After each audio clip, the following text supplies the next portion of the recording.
El Jalisciense, posteriormente en el suplemento Armario del diario El Occidental, así como en el periódico Siglo XXI y en diferentes revistas, tanto nacionales como internacionales. Fue presidente del Consejo de Crónica Municipal del Ayuntamiento de Zapopan, director editorial de la revista CAI y editor y redactor de contenidos y discursos en el gobierno del estado durante la administración 2013-2018. Bueno, le damos la más cordial de las bienvenidas y pasamos entonces ahora el micrófono para que hagan su presentación. Muchas gracias. Muchas gracias.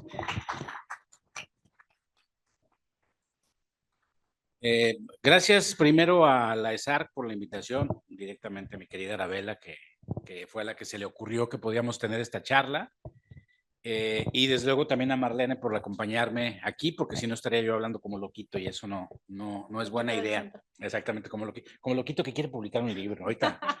Bueno, nuestro trabajo desde hace mucho tiempo, el de ambos, pues tiene que ver con esto de la escritura, la corrección, la lectura y con publicar libros. El más reciente que tiene ahora Marlene es una editorial independiente, muy joven, aquí en Jalisco, que está publicando cosas muy importantes y muy interesantes, tipo taller. Nosotros porque hay una cosa que faltó al final, que les dijeran sobre mí, que soy actualmente el jefe de publicaciones en la Secretaría de Cultura. Y esto me lleva a que como titular de publicaciones de la Secretaría de Cultura, yo publique, por un lado, cosas que a la Secretaría de Cultura le parecen importantes que se publiquen. Ahorita les cuento las vías. Pero la otra es que nos acercamos a editoriales precisamente como tipo taller, para buscar hacer cosas en conjunto. Y en este caso nos tocó hacer dos libros. Un primer libro que coeditamos es un libro muy bueno, todavía afortunadamente hay algunos por ahí, que se llama Hasta la Madre, que es pues una reunión de ensayos, artículos, ensayos, que hablan un poco acerca de este tema de la maternidad, de voces muy disímbolas, y que es muy, me parece que ha sido como muy, yo no sé si sea un top de tipo taller, pero me parece que ha sido al menos desde la visión de la Secretaría de Cultura, uno de los libros más relevantes que hemos publicado en los últimos años. Y el otro, más reciente, que es de Eugenio Partida, uno de los escritores jaliscienses contemporáneos más importantes, y es una reunión de cuentos y una pequeña novela tapatía. Ese todavía lo acabamos de presentar, incluso desde la Feria del Libro lo traemos y lo acabamos de presentar hace poco ahí en la Secretaría de Cultura. Digamos, son las dos publicaciones que hicimos juntos. Entonces, bueno, les hablaba de esto por el tema de tipo taller, ¿no? Ahorita me gustaría que Marlene empezara contándoles un poco sobre tipo taller, sobre el tipo de cosas que publica, que luego regresáramos conmigo a que les hablara un poco del tipo de cosas que publicamos en la Secretaría de Cultura, y luego ya nos fuéramos a esta parte de lo que es el título de la charla. Hola, buenas tardes. Muchas gracias, Arabela, gracias a ESARC y a ti, David, por convidarme. Bueno, Tipo Taller es una editorial pequeña que tiene 4 años en funcionamiento. El 17 de este cumplimos 4 años.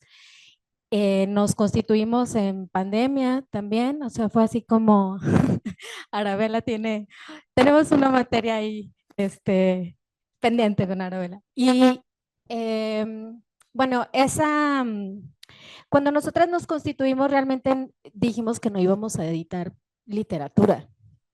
O sea, nuestra intención era seguir en los servicios editoriales, porque una parte de la editorial son los servicios editoriales, pero bueno, pues siempre uno se engolosina cuando hay cosas que te gustan, ¿no?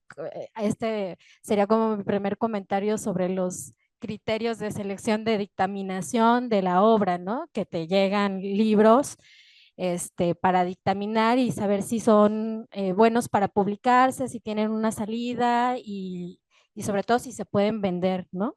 O sea, yo creo que muchos editores, cuando empezamos, pues creemos que lo que nos gusta le va a gustar a todo mundo, ¿no? Eso es como de cajón, es como lo primero que uno piensa, ¿no? Uno cree que la poesía va a venderse como pan caliente, como dice Arabella, y la verdad es que ya cuando estás como en el ejercicio de estar seleccionando manuscritos o en el ejercicio de publicar libros que después no funcionan, porque también eso pasa, pues te das cuenta que tienes que tener un criterio más amplio, ¿no?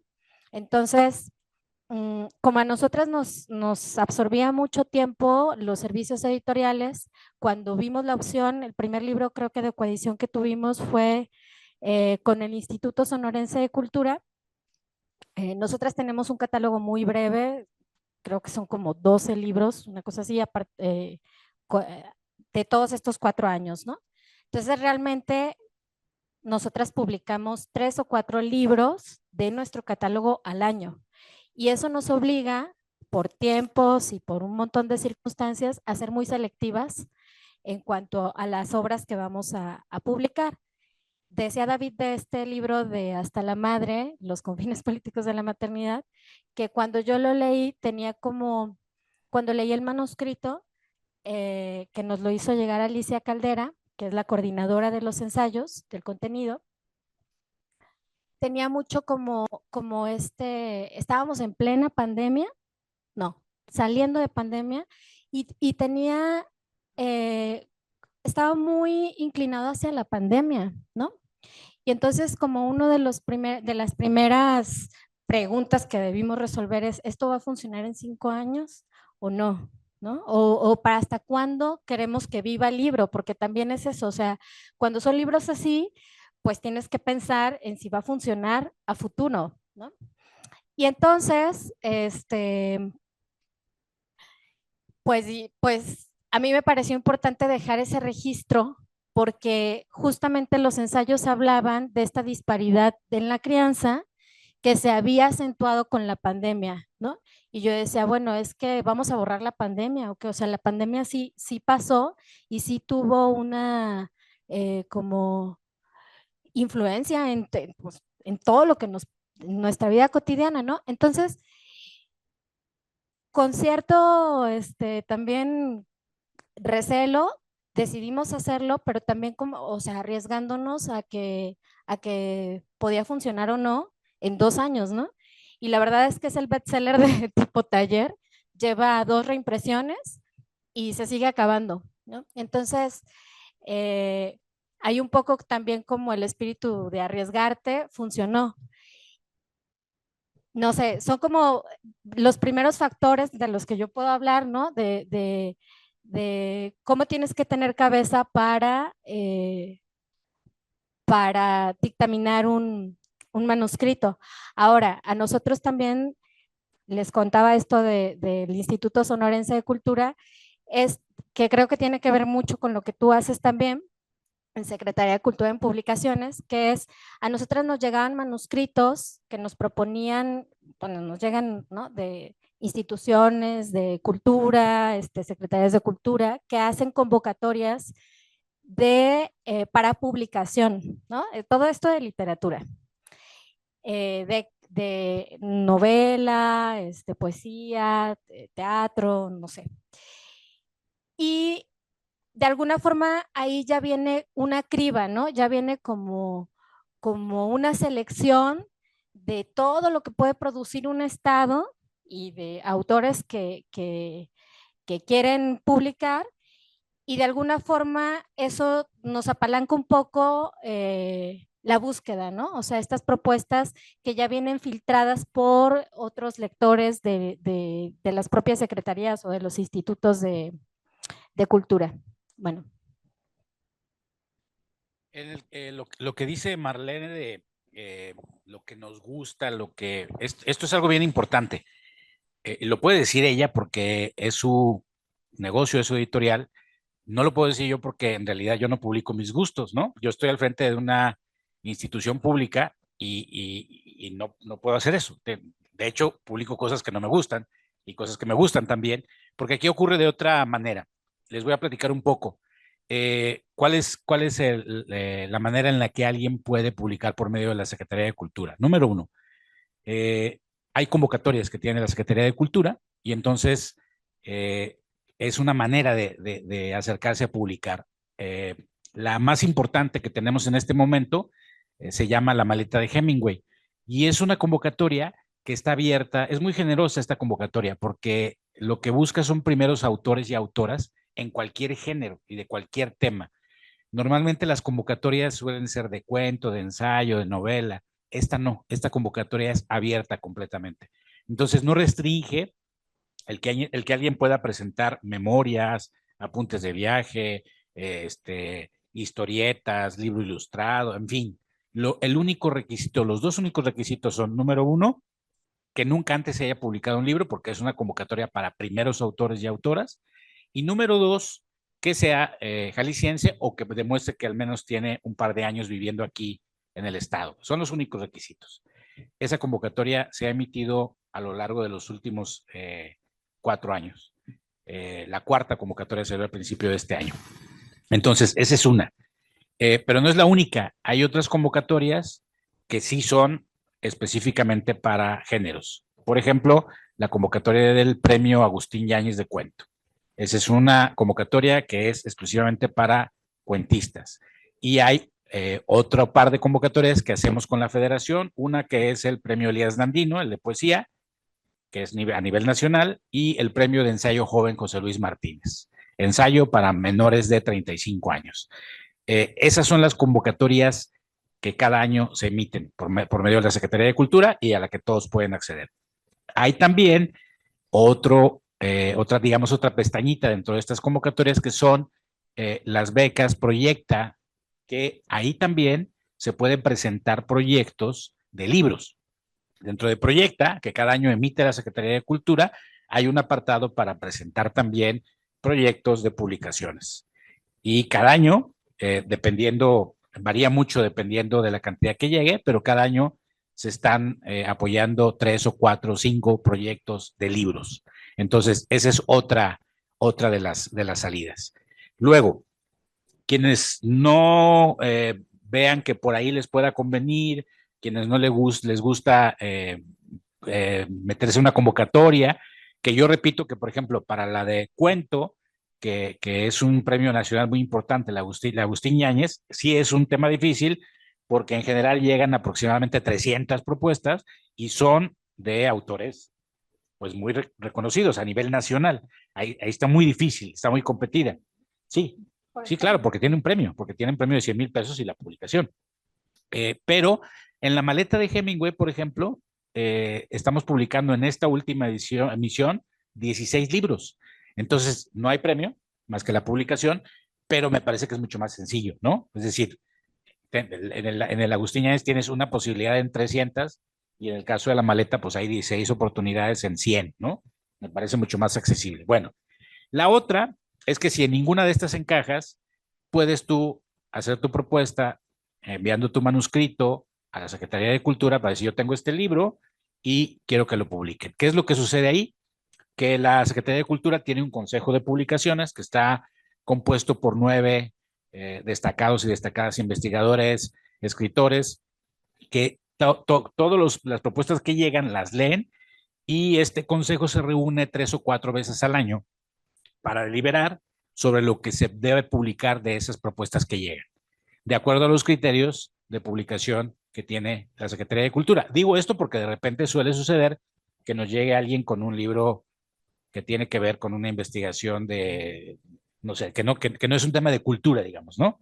Entonces, obviamente, de acuerdo a los temas que se supone le competen a la Secretaría de Cultura, ¿no? Pues este también es un filtro, porque repito, no está sucediendo como podría suceder que se publique lo que le gusta a la Secretaría de Cultura, lo que me gusta a mí, sino se publica lo que de acuerdo a un consejo debe publicarse, ¿no? Tiene calidad, puede ser interesante, etcétera. En este mismo filtro pasan las propuestas de las coediciones. Es decir, yo busqué a Marlene, a Tipo Taller, y he buscado a otros coeditores, me hacen una propuesta, yo la paso a consejo y nos dicen sí, ¿no? Había muchas palomitas en este caso, ¿no? Para decir sí, sobre todo porque es una coedición con una editorial que es de aquí, de nuestro estado, ¿no? Bueno, todo esto que les cuento son como los criterios oficiales para publicar, ¿no? Desde el ámbito público, ya comentó ahora también Marlene, desde el ámbito privado. Eh, Creo que lo más importante aquí a destacar dentro de los dos lados es eh, que en una editorial privada, pues desde luego que está este criterio del gusto, ¿no? Y acá, pues yo no puedo decir que publico lo que me gusta, repito, ¿no? Porque hay ciertos criterios que tienen que ver con una cuestión más institucional. Sin embargo, claro está que seguramente habrá o sea, alguna tendencia en todo lo que hemos publicado, por ejemplo, en los 3 años que yo tengo ahí en la Secretaría de Cultura, ¿no? Por ejemplo, la maleta de Hemingway no es un proyecto que estuviera desde antes. La maleta de Hemingway fue un proyecto que me tocó a mí fundar. Eh, yo no sé si va a continuar ahora con el cambio de administración, pero bueno, al menos ahí hay 4 emisiones y tenemos 49 nuevos autores y autoras que quedarán para que la historia diga si son buenos libros o no son buenos libros, o para que en algún momento los investigadores o a quien le corresponda le tomen un poco el pulso a lo que se está escribiendo en la literatura más actual en Jalisco, al menos en una parte, ¿no? Bueno, una vez que ya les planteamos esto, me gustaría entrar como a la segunda parte de esta sesión, que es este tema de qué es lo que no hay que hacer, Marlene, cuando uno tiene una propuesta y la quiere presentar, ya sea a una editorial privada o a una editorial universitaria. ¿Qué es lo que no hay que hacer? No hay que mandar, no hay que mandar el manuscrito con faltas de ortografía. O sea, yo creo que cuando tú recibes un manuscrito, si a las 2 páginas ya tiene faltas de ortografía, dices, ¿sabes? No. O sea, el libro difícilmente puede ser bueno. Este, creo que pasa, quisiera hacer una anotación antes, creo que pasa al revés. Cuando escribes un libro, no buscas publicarlo en una secretaría, ¿sabes? O sea, como autor, que te estás iniciando, ¿no? Ahorita estamos hablando como de los que se inician. Creo que siempre está esta como idea de la emoción de escribir un poema o un libro de poemas, un libro de ensayos, una novela, y crees que es el mejor libro del mundo porque nadie te ha leído, ¿no? Entonces, no tienes que mandar un manuscrito si no te ha leído un lector beta. O sea, un lector beta puede ser un especialista, que sea un novelista. Lo que yo digo es, hay que buscar a alguien que te lea primero antes que un editor, ¿no? No te tienes que engolosinar, eso es lo que quiero decir, no te tienes que engolosinar con lo que produces como autor, porque seguramente no vas a estar abierto pues a los golpes de que te digan que no, ¿no? O a los golpes de que te digan, bueno, sí, pero tienes que trabajar. Para ser autor necesitas también aceptar observaciones, tanto de un lector beta que cumple la función de la primera lectura y que te dice, bueno, me gustó, no me gustó, me atrapó, no me atrapó, ¿no?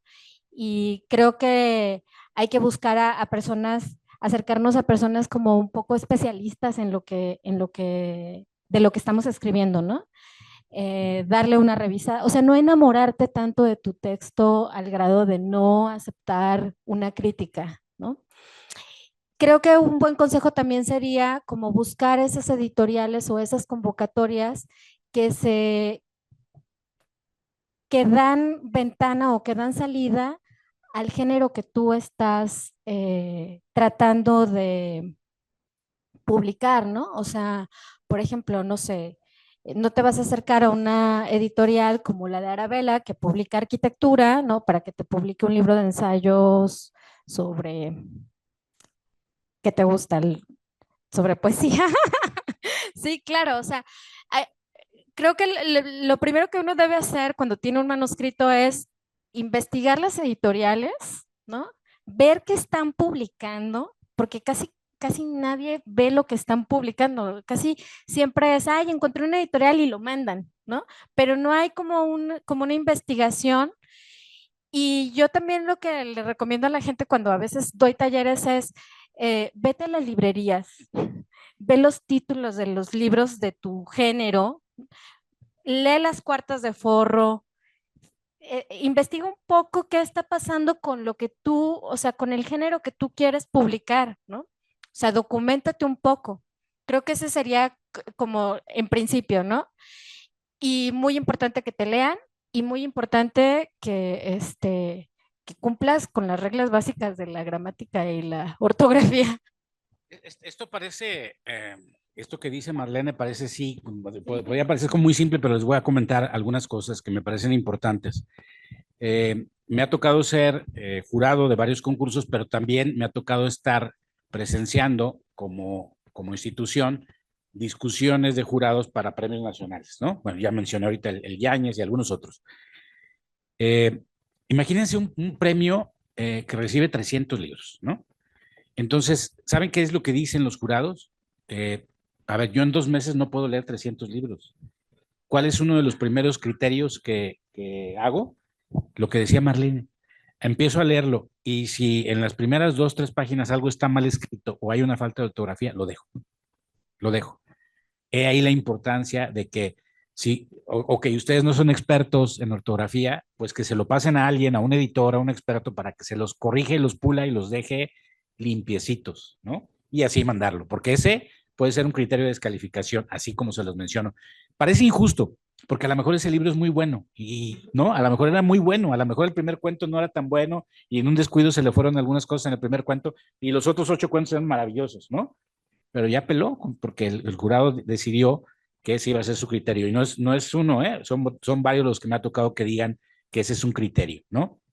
Y me parece hasta cierto punto justo porque estamos hablando de escritura, ¿no? Lo comentábamos hace rato. A ver, si compras un panecito y el panecito que compraste pues no salía bueno, no tenía relleno como te lo prometieron, pues ya no lo vas a comprar, no lo compras en donde está bueno, ¿no? Entonces la competencia es muy fuerte, entonces hay que estar preparados para esa competencia, ¿no? Me parece. Por eso quise destacar lo que decía Marlene en cuanto al tema de tener mucho cuidado de que ese manuscrito que estás presentando esté bien cuidado, bien corregido, bien hecho, bien escrito. Yo les puedo decir que en los 3 años y medio que tengo en la Secretaría de Cultura, del 100% de las propuestas de personas que llegan con un libro a que se los quieran publicar la Secretaría de Cultura, el 80% son libros que están descuidados, que están mal escritos, que están mal, ¿sí? El 80%.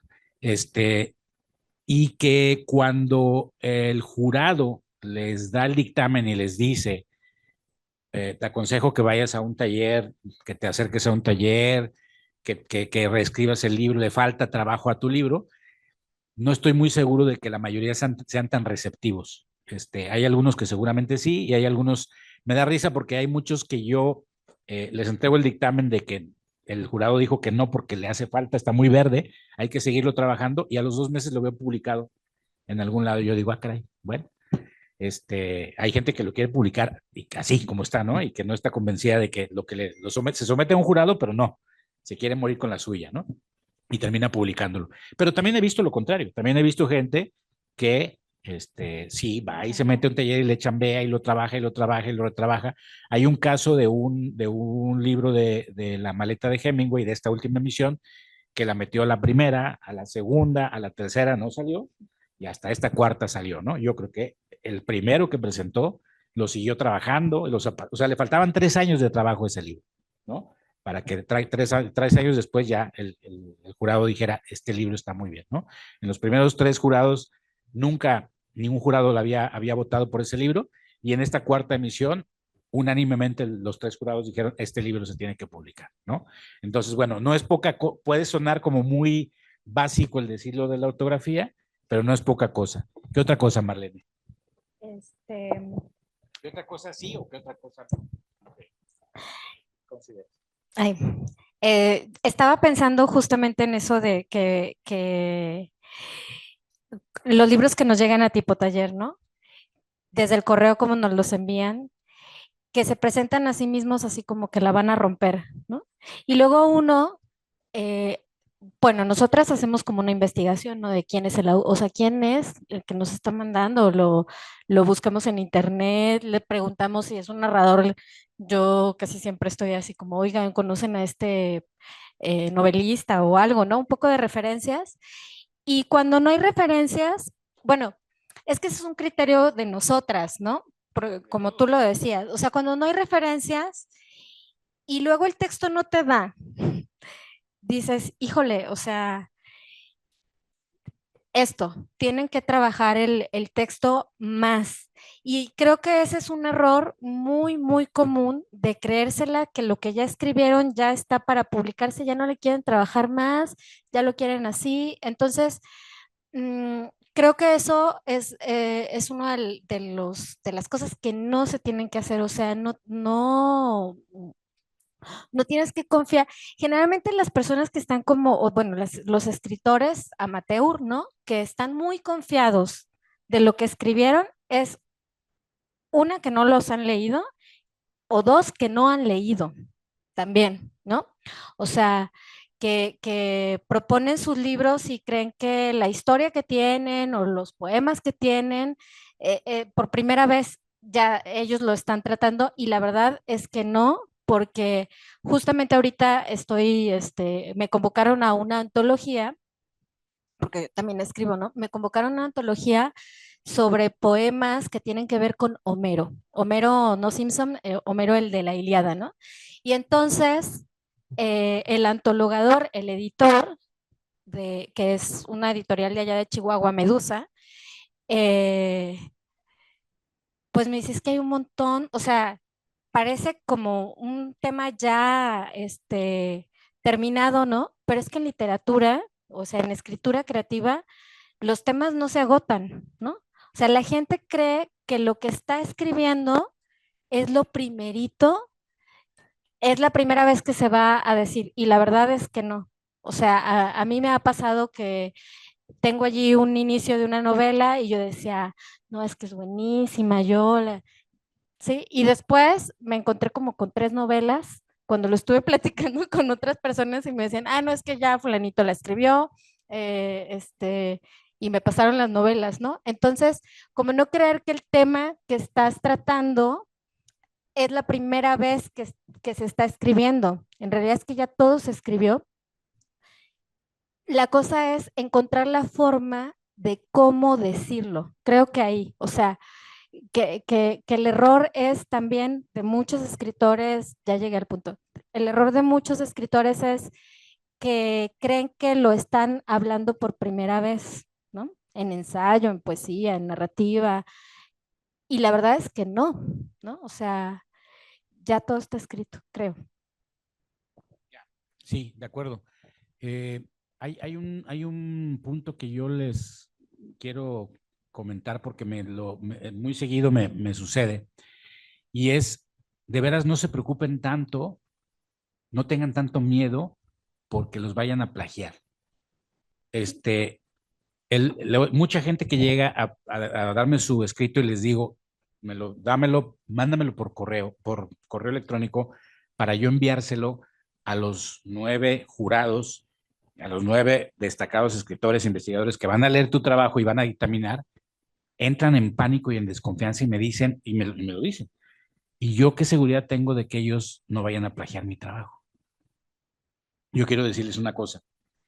En más de 30 años que yo tengo dedicándome al tema de la edición, jamás he presenciado un tema de plagio, nunca, de ningún libro, de ningún autor. O sea, no se trata de, no estamos hablando, créanme que no estamos hablando como de, ay, es que descubrí un nuevo método para, ¿no? Y entonces lo estoy develando. No, nadie les va a plagiar sus libros, ¿no?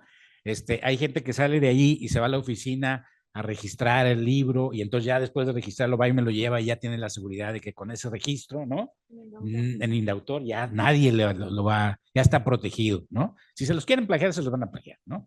Pero no sucede, o sea, realmente a nadie que yo sepa le han robado la idea de su maravilloso libro. Entonces, no se preocupen, tiene que pasar por un filtro de lectura y en ese filtro no se los van a robar, no se preocupen. Entonces, no actúen con esta, que es parte de lo que decía Marlene, con esta actitud de que el libro que traen entre manos es lo más maravilloso del mundo, ¿no? Y que cualquiera se los puede plagiar, ¿no? Eso no va a ocurrir tampoco, ¿no?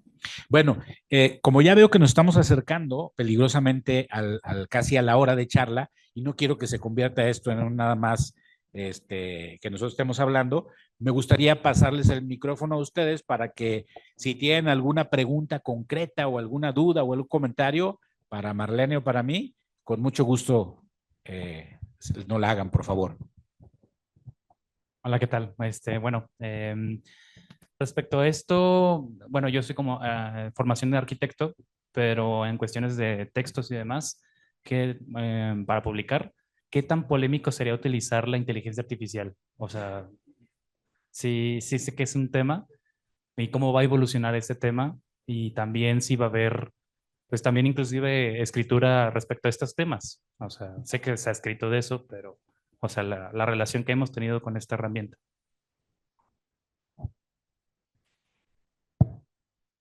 Voy a decirte lo primero que se me vino a la cabeza, y que es que cuando uno hace un libro, cuando tú investigas, en tu caso que eres de formación arquitecto, creo que si te apasiona el tema no necesitas la inteligencia artificial. O sea, creo que escribir es un goce, ¿no?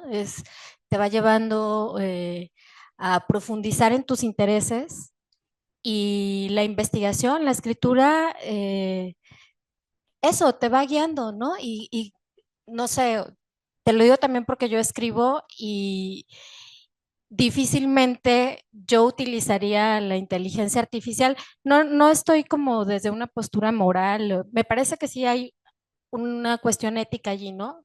De en la escritura creativa, ¿no? Porque se supone que tú estás haciendo una propuesta estética, y un montón de tesituras allí. Pero creo que escribir, quien quiere escribir, realmente lo goza, ¿no? O sea, se mete, se enloda, sales, te limpias y otra vez, ¿no? Entonces, no sé, yo creo que también es una decisión muy personal hacerlo o no, pero yo no creo que, por lo menos en la escritura creativa, no sé si en la de investigación, en la académica, ¿sabes? A mí me parece cuestionable el uso o sea, sí lo critico un poco, ¿no? Porque la propuesta que estás haciendo, pues, responde a otros intereses, ¿no? No a la mera producción, ¿no? Del texto. No sé, David, ¿tú qué piensas? Híjole, yo creo que sí todo lo que les dije yo en esta charla fue creado por inteligencia artificial en realidad.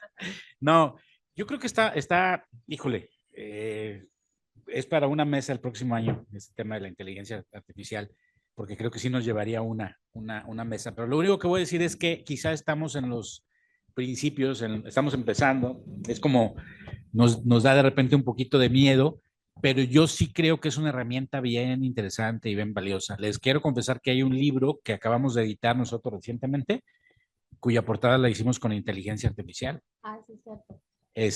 Tenía un amigo mío. Creo que la inteligencia artificial es una herramienta que habrá que empezar ¿no? Y sí entiendo lo que dice Marlene, pero yo también creo que esto que va tan rápido, ¿no? De repente puede que nos asuste un poco. Creo que merecería una valoración mucho más cuidadosa y creo que hay que verlo como eso, como una herramienta, no como algo que vaya a venir a suplir. O sea, seguramente no va a venir a suplir, pero creo que sí puede ser una buena herramienta. Sí. Quería preguntarles con respecto a los criterios para publicación, sobre todo en cultura, ¿no? Que es como el tema. Este, ¿No les pasa un poco, porque lo que hemos visto a lo largo del tiempo, de décadas acá, que cada administración tiene como sus propios criterios? O sea, las vías están, todo está escrito, todo está estipulado, pero cambia el jurado, cambia la ideología, cambia el partido también. Y de pronto vemos que son como los grupos, los autores cercanos, ese grupo cercanos al que sigue y así sucesivamente, ¿no? Y de fondo sí está la pregunta de quién importa o por qué van a publicar a tal autor, o sea, y hay que darle la oportunidad a aquellos a los que nunca se les ha dado y sí importan. Me explico, ¿no? O sea, es un poco eso. Sí, la pregunta o lo que me estaba pensando ahora que quisiera que ustedes nos aclararan un poco es si no les pasa que terminan como publicando, por ejemplo, en poesía, escritos que están hechos para poetas, en novelas, novelas que están escritas para novelistas, igual que en artes, ¿no? O sea, arte para artistas y no para el público, que ese es como finalmente el gran punto, ¿no? O sea, a mí me ha tocado ser asesor en PEGDA, en SECA y en estos proyectos, en estas de Secretaría de Cultura, y hasta la misma gente encargada de eso dice, es que eso publicaron en el pasado y ya no nos importa. Y yo digo, bueno, pero entonces, ¿por qué está ahí? O sea, sí me explico, ¿no? Este, creo que sí es importante y sobre todo al ser una institución pública que eso pues llegue al público y que les interese a los lectores, ¿no? Sí, no sé si ustedes tienen algún como criterio respecto a eso, ¿no? De decir, sí importa para mí, creo que es muy importante, pero a lo mejor a este público o a este momento no viene al caso, pues. Por ejemplo, lo que veíamos ahora es que de un tiempo para acá en esta administración importó mucho toda producción y todo arte que estaba hecho desde grupos de mujeres, sobre todo, ¿no? Es a propósito del que publicaste o en las convocatorias de artistas y esas cosas, ¿no? Y qué bueno, sí. Pero si terminan publicando mujeres para mujeres y todos los demás públicos, sí me explico, ¿no? Por ahí diría la pregunta. Sí, mira, te mentiría si te digo que no ocurre, porque sí ocurre. Es decir, cuando estuvo el PAN, nada más es cosa de revisar el catálogo, ¿no? Libros y libros de escritores con tendencias religiosas y todo, ¿no? Ocurre, o sea, desde luego que hay cierta tendencia, número uno, desde la administración, de qué tipo de administración que esté, y número dos, desde luego que también de la cabeza, ¿no?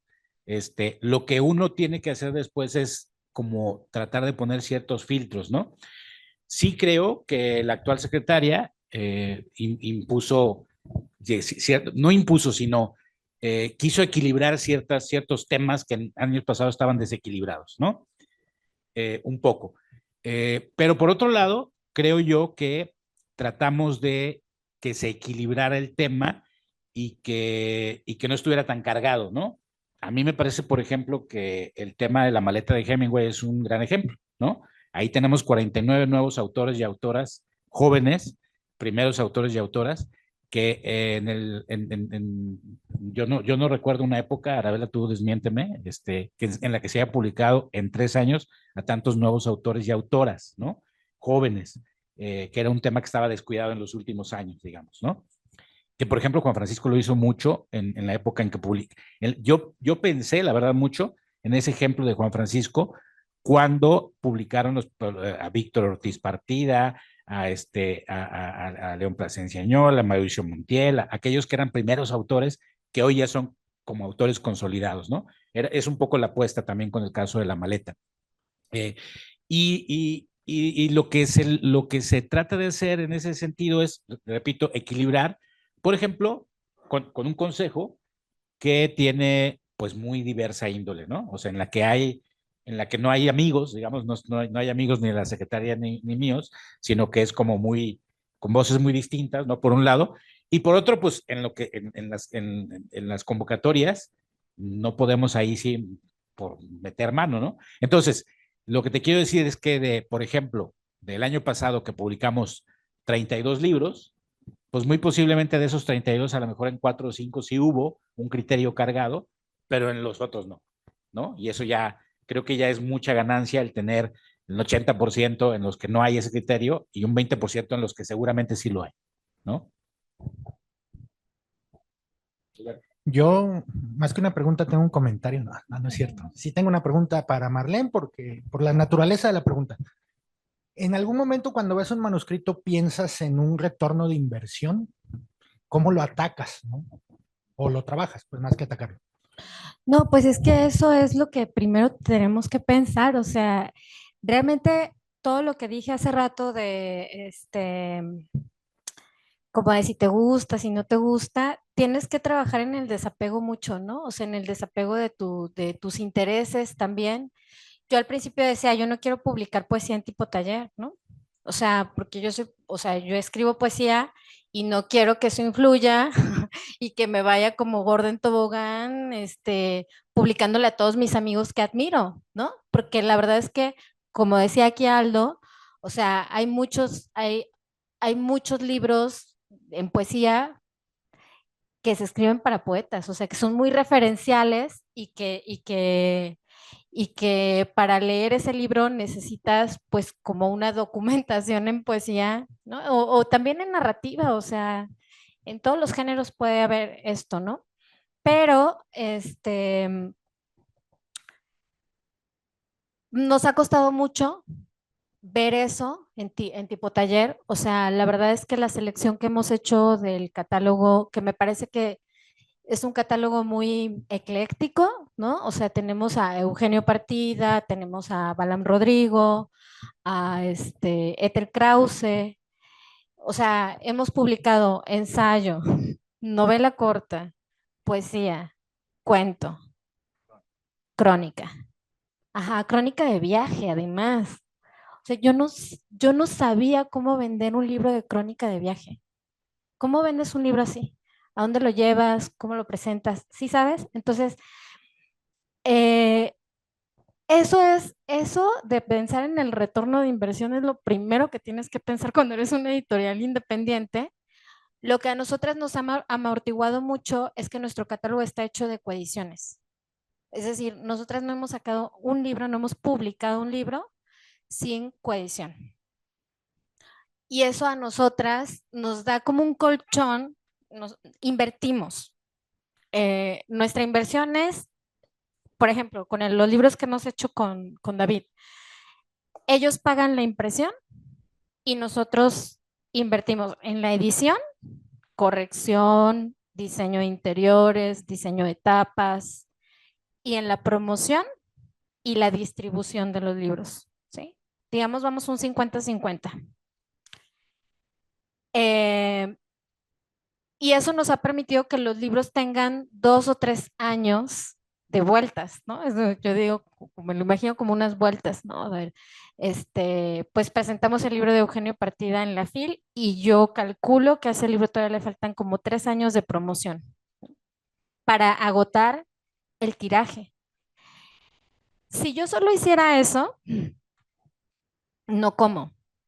O sea, si solo hacemos eso, no hay manera de que ese dinero regrese rápido, porque se vende lento, la literatura se vende lento. Y tienes que hacer un montón de estrategias pues primero la distribución, que para las editoriales independientes, cuando yo hablo de una editorial independiente, es una editorial privada y pequeña que nosotros intentamos publicar la literatura que no se está comercializando en las grandes editoriales como Planeta, Alfaguara, ¿sí? Penguin, porque ellos están marcando un ritmo de consumo, ¿sí? O sea, a mí me decía hace poco un amigo narrador, me dice, pues es que ya me voy a poner a escribir de vampiros, güey. O sea, porque mis manuscritos no me los aceptan en ninguna editorial, en ninguna, o sea, grande, ¿no? Ese es como otro mercado. Nosotros los independientes no somos ese gran mercado, ¿no? Hacemos tirajes, o sea, nuestro tiro es el tiro más grande es de 1,800, ¿sabes? Entonces, tienes que pensar en cómo vas a distribuir ¿Cuánto tiempo te va a llevar a distribuir? Nosotras distribuimos a nivel nacional en puras librerías independientes. No distribuimos en Gandhi, no distribuimos en el Péndulo, ni en el Sótano, ¿no? O sea, distribuimos en librerías como Lopa, bueno, Lopa ahorita cerró un poco, en Impronta, en librerías que también trabajan bajo ese modelo, ¿sabes? Que no están, ellos no venden Alfaguara, por ejemplo. Entonces, a mí eso me permite que en la librería yo no voy a competir contra ese monstruo que es pues es que es una estructura comercial realmente lo que ellos tienen, ¿no? Entonces, los libros que nosotros curamos, intentamos que sea una literatura que sí se venda, pero que no esté insertada en ese mercado, ¿no? Y claro que hay que pensar en el retorno de inversión, pero no es pronto. O sea, te quiero decir que son 3 años. Mira, mentí hace rato. El primer libro que publicamos fue el de Ethel Krause, El fragmento impertinente, que son cuentos, todas las protagonistas son mujeres y la verdad que además de que es Ethel Krause, una de las decisiones que tomamos es una mujer, ¿sí? Que ya tiene una trayectoria y los cuentos son sobre mujeres. Ese fue como el mayor peso que tuvo ese libro. Obviamente está bien escrito, obviamente, o sea, las historias están bien contadas, hay una narrativa allí sabrosona, ¿no? Pero, de ese libro, no, ya le pagamos derechos a la autora, ya nosotros ya somos muy sanas en ese sentido de las cuentas de pagarle las regalías a los autores, pero no hemos tenido ganancias de ese libro y es el primer libro. Entonces, yo creo que sí es lo primero que tienes que pensar, pero que como editor independiente te tardas en entender, en decir, tengo que vender. ¿Alguna otra pregunta? ¿Alguna otra duda? Sí, Laura. ¿Cómo están? Buenos días. Pues, más que nada, creo que ah, cuando eres un escritor primerizo, lo que más te cuesta trabajo es tener esta lectura crítica con lo que tú mismo escribes y justamente mencionaban de tener alguien que te lea y que te pueda apuntar, ¿no? Cosas, pero creo que es importante también saber cómo a quién le puedes tener como esa confianza de que te lea tus textos, ¿no? Porque a mí me pasa mucho de que se los mando a mis amigos y, sí, genial, ¿no? La obra maestra que va a revolucionar el mundo de la literatura actual. Entonces, no sé si nos pudieran platicar un poco sobre cómo podemos dirigirnos o o qué características debe de tener como esta persona que nos puede ayudar a moldearnos hacia que nuestros proyectos literarios tengan una calidad de impresión y sobre todo para que también tengan una posibilidad de concursar y ser publicados. Pues sí, los amigos a veces no nos ayudan mucho, pero a veces sí, sí, yo creo que lo primero es que te sientas cómoda con esa persona. O sea, que esa persona pueda tener, que tú veas que tiene un carácter, digamos, que te va a decir, pero que no te va a complacer. Creo que es lo más difícil porque generalmente pasa así, ¿no? Tú le mandas un libro a alguien y te dice, ay, no, sí, buenísimo. ¿Y qué observación? No, tú eres muy buena, no sé qué, ¿no? Este, creo que tienes que tener confianza con esa persona, o sea, y no necesariamente tiene que ser alguien cercano a ti, ¿no? O sea, mm, porque se comete este error, justamente, ¿no?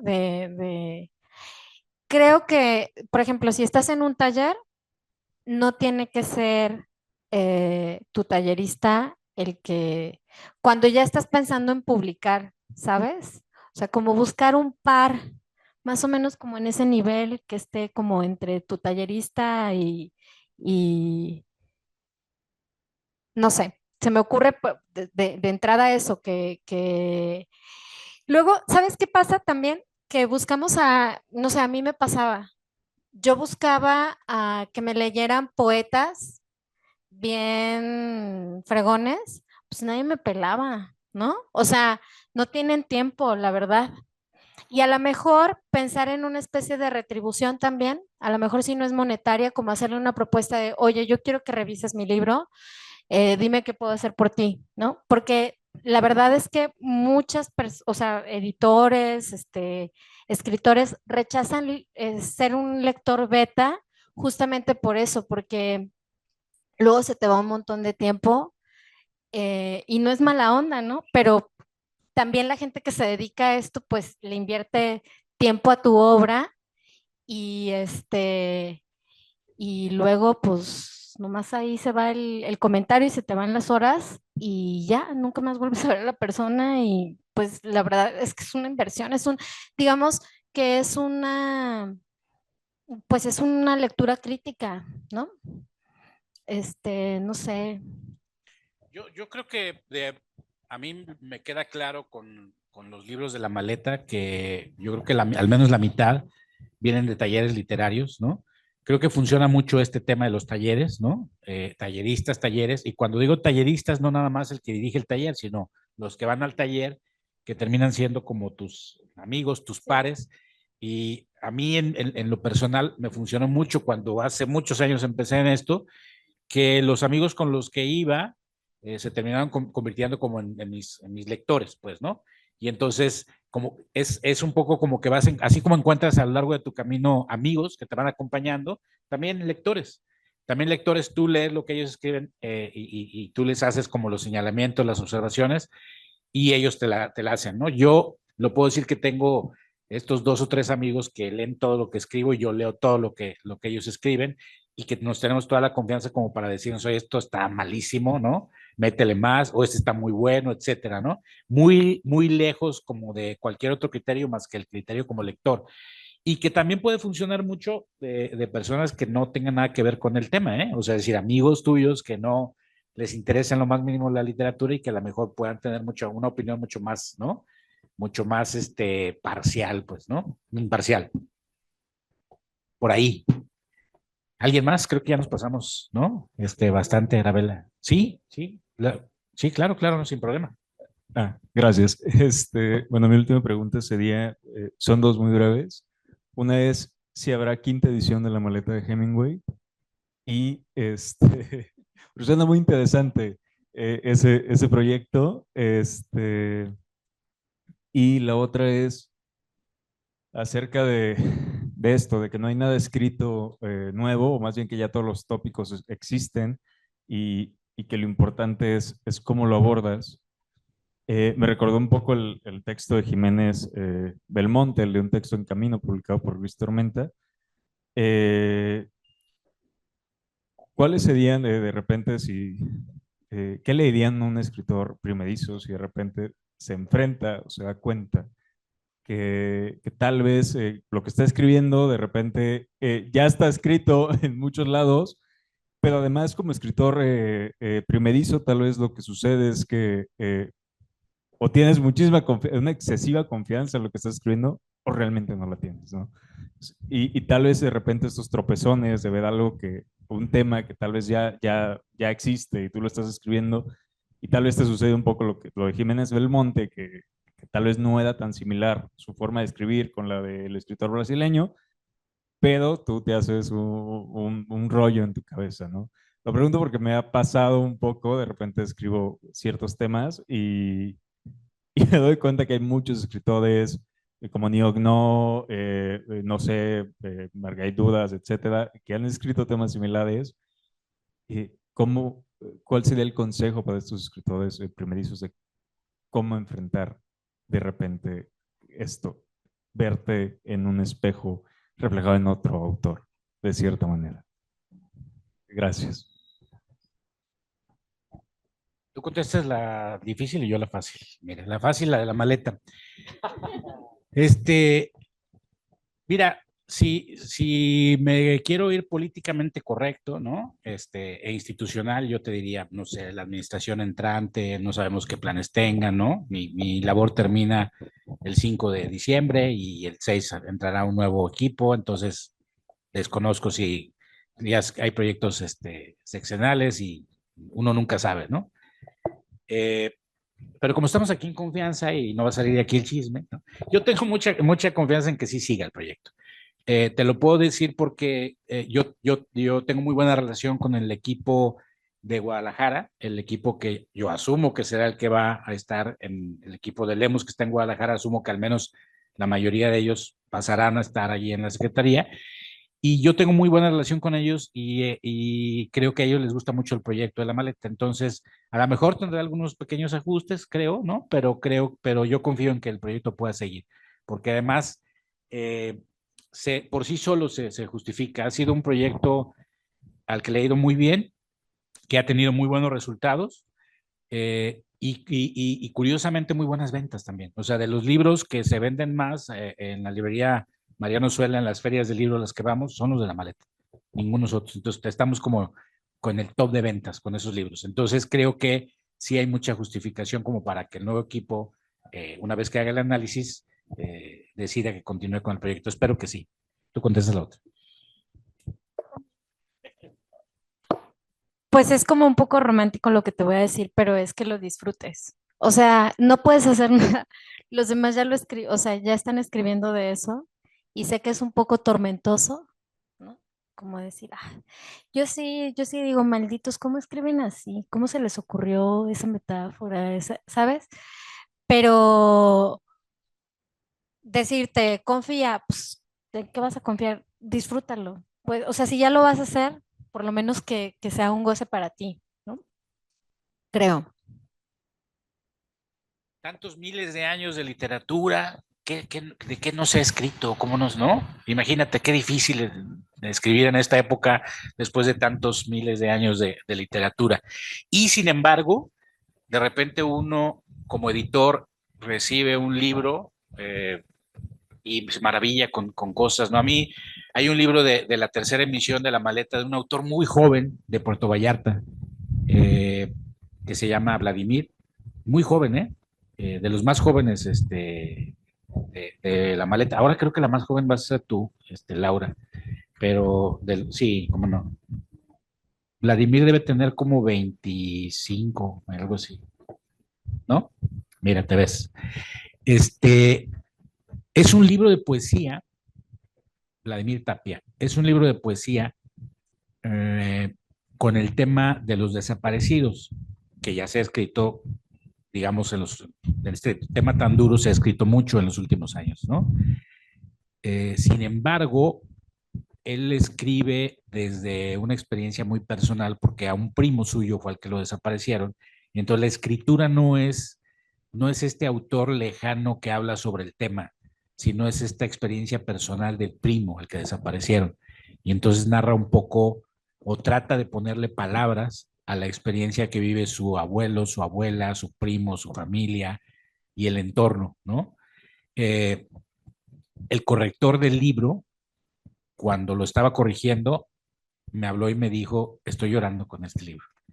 Y yo desde ahí dije, ¿no? Y a mí ese libro es uno de los libros que más me ha gustado de los últimos años de La Maleta. Entonces, creo que este tipo de cosas siguen sorprendiendo, ¿no? Justo y yo lo veo a Vladimir, es un chavo tan sencillo, ¿no? O sea, así tan de la costa, ¿no? De veras que parece vendedor de playa, en el mejor de los sentidos, pues, porque es así como que tú lo ves y no te imaginas que es el gran lector. Es un magnífico lector. Creo que ese es otro gran punto. Me he dado cuenta, porque he estado platicando con él, que ha leído como salvaje.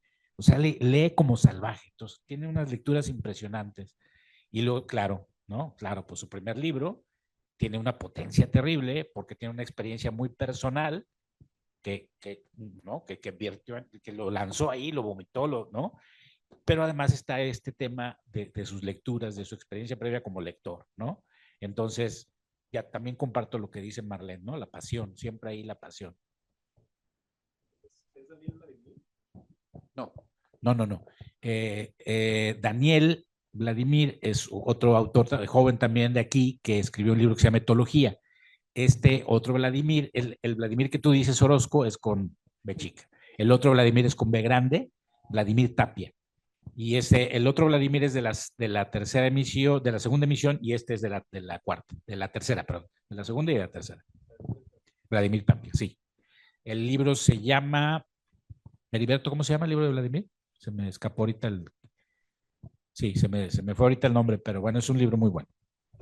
Bueno, agradecemos a David Izazaga y a Marlene Certuche que nos hayan acompañado y que nos hayan aclarado las dudas del auditorio. Agradecemos también al auditorio que hayan venido a presenciar la charla. Los invitamos también en la tarde a las 5 a la presentación de una antología de pensamientos feministas para arquitectura a cargo de Zaida Musi. Es una lectura colectiva de un grupo de mujeres arquitectas sobre arquitectura. Sí, muchas gracias.